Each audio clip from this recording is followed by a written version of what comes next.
I had a patient not too long ago come in. She had symptoms again. I hadn't seen her for, I believe it was 4 years. I'd seen her for 4 years. She was having symptoms again. She's sitting in my office. Patients are invited in my office to come back, no charge, if they ever have any problems again. She's sitting in my office saying, I'm having problems again. I said, well, I'm sorry to hear that. So have you been wearing your splint at night like you're supposed to? Oh, no, I haven't worn my splint in years. It's like, okay, do you still have your splint? Oh, yeah, I had it in her hand. I said, well, I think we need to start out by just putting it back in.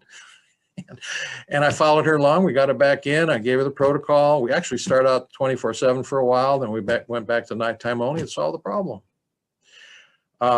Broken splints, they don't get them replaced. So there are other issues having come in with using the protocol correctly over a period of time.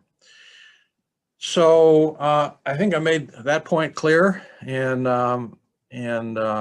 described a couple other nuances associated with inflammation within the joint at the beginning. I think I emphasized very strongly, best I know how, look at this whole problem beginning with inflammation in the joint itself.